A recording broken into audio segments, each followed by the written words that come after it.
What we offer is the quality of equipment with the expertise of being on our customer side. Which is good, because how long are you going to use a bakery oven for? Welcome everyone, and thank you for joining us for this new conversation with MEA. Today, we'll be discussing one of the biggest challenges growing bakery businesses are facing today: how to scale production without compromising quality. We're happy to have Lorenzo Possomai. That's correct. Representing Ali Group. We want you to share your opinion on how bakery operation across the GCC are evolving and how professionals can successfully transition from artisan production to scalable systems. Thank you very much for having me here. Thank you for coming. Lorenzo, how would you describe the GCC premium equipment market? The GCC premium equipment market in the last 5 years? 5 to 10 years, yeah. Well, I can speak since 2018, 2020, when I first arrived. You probably have a longer experience than me in the market. I think it has changed a lot. It has evolved, actually. Mm-hmm. If premium equipment in the past was like the tender for the 5-star hotel, or, maybe a key account like Carrefour, French, specialized French bakery, the variety of customer now is bigger. It's bigger because you have single standing, bakers that decided to deliver to actually the customer base. I mean, the consumer have changed. I think the knowledge of the product has changed.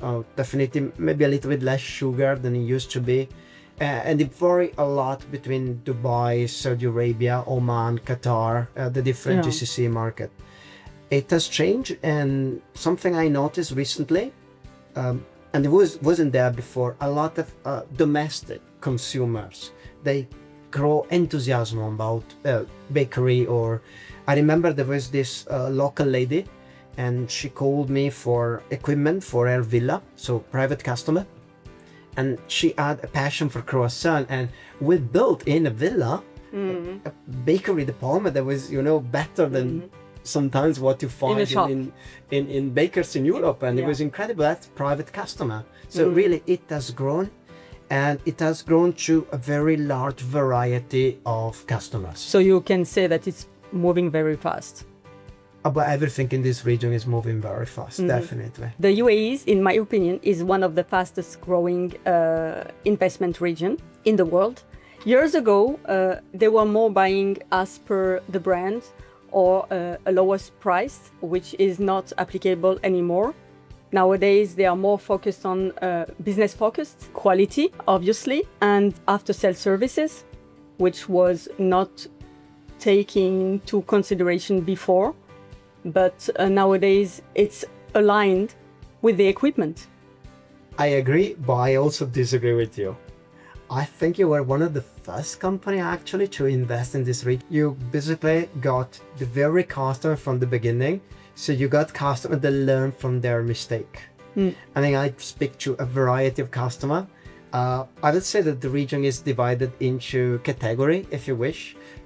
Your customer are premium. They want quality, otherwise they wouldn't be coming to you. Yeah, sure, definitely. Then there is, the small shops, the new customer, new investors.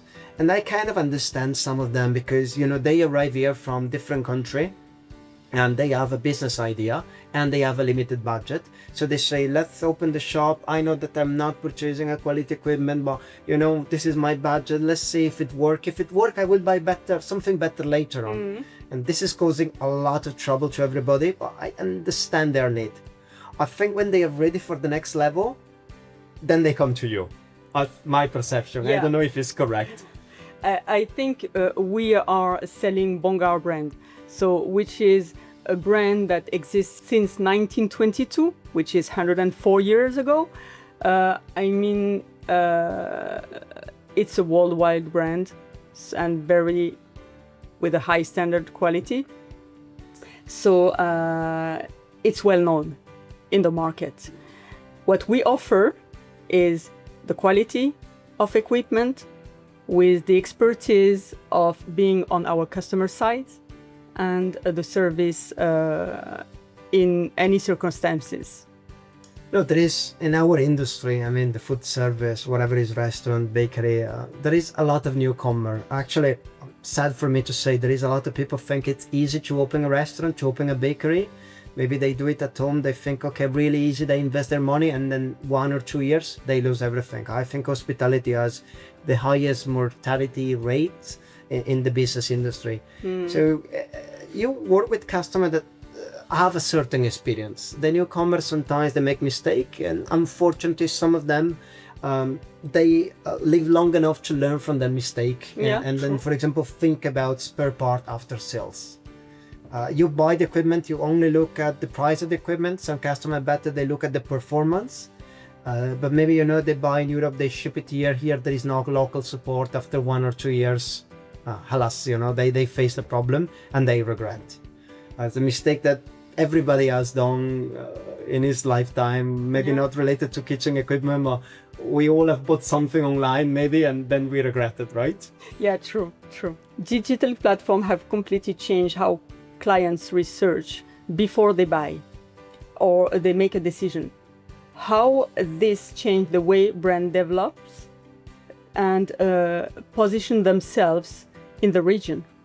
It's a difficult question, and thinking on the perspective of the people who listen to us, I maybe want to translate it a bit like when we buy a car, something that most of us maybe have we done. take it as an example every time. Yeah, so sometimes, for example, you already, okay, I want to buy an Alfa Romeo or a BMW, so you go on the website of the company, you start looking, but if it's a premium investment, like if you want to buy an expensive car, let's say, you probably still want to go to the shop, see the car, test drive the car, speaking to a sales representative. You need to build a level of confidence. Maybe you are going in that direction, you like that brand, but you want to test it.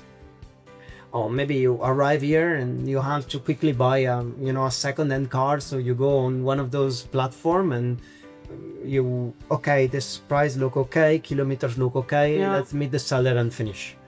I think it's not the same, but I can say, okay, I have a small unit in the kitchen that is broken, I need just to replace it. I'll go online, I'll check the price, I'll buy the cheapest I can find, same brand, same quality, and so on.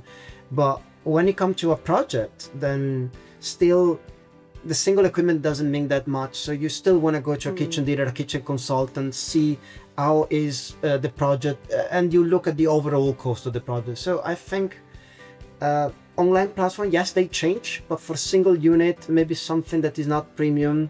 And I want to warn customer a bit. Okay, you buy online and it seems easy. How about spare part? How about technical assistance after the warranty is over?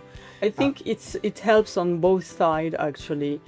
If we take the customer perspective, we can see that digital platforms such as this podcast, for example, helps the customer to be more informed. So this is when they come to us, they are more informed. They already know more than what we had before. So the platform, the digital platform such as Instagram, LinkedIn, or the podcast through YouTube help us to share the information, share the portfolio, of the equipment, and what we bring as additionals, such as the services. So we can see that the customer, when they come, they are more prepared and more informed. Which is good, because how long are you going to use a bakery oven, for example? How many years is the life expectancy? Usually it can go until, let's say, 15 to 20 years. So it means that... With Bonga brand, obviously. And then you marry the customer assistant for 20 years. Yeah, can be. So, So if I buy online now, for example, from another country, and they ship it here and I install it, okay, for 20 years, I need somebody that take care of that brand. And take care means be able to understand what the problem is, not just changing the motherboard, True. And be able to source the spare part for 20 years. Yeah. Even more sometimes, actually. But coming back to the digital platform, is that from our side, our perspective, I talked about the customers, but from our perspective, we never sell through just an idea of the customer that the customer has. I need a bakery oven. Okay, how many kilograms you want to produce every day? They are not all the same. You need to understand your target, and then there is different equipment. The customer to buy online needs to already know exactly what they want for his production. And otherwise it doesn't work. Exactly. Yeah. Exactly. It doesn't work. And I mean, I can share yesterday, a customer asked me, can we make a Chinese bun on a combi oven? And they say, okay, how many do you want to do per day? Oh, I don't know. Well, if you don't know how many you want to do per day, how can I recommend the right equipment?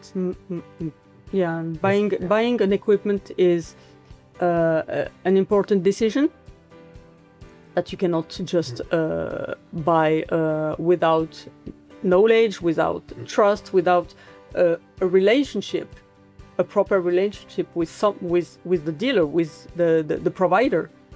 So you need to visit, and you need to have this kind of relationship with the customer. You so need it cannot an be expert. exactly. You need an expert. You need an expert, and you cannot do it through just online. And the idea of what the digital media will give you. Yeah, I mean, sometimes I go back to the car. Is the easiest way. Like, okay, you want a 4-wheel drive. Are you going to drive off-road? What kind of off-road, roads are you going to run through? Because you might need like if you drive in the city, you don't know the 4-wheel drive, right? It makes sense. So what you want to do? Okay, then get the advice regarding the equipment that will get you there in the most efficient way. Yeah, absolutely. And do you have enough kilowatt in your facility? Exactly. Yeah. Do you have enough kilowatts? Power. We know that it's a challenge. All those. Does the technical equipment part. go through the door? Another problem. True. I agree. So yeah, you definitely need. You cannot skip the human contact and the expertise contact. How many times it was the right equipment and nobody checked if the equipment was passing through the door? Oh, yeah. Oh yes, it happens. Lorenzo, thank you for coming. Thank you for your time. All of you, thank you for watching us. You're most welcome if you want to visit us in our showroom at the AP1.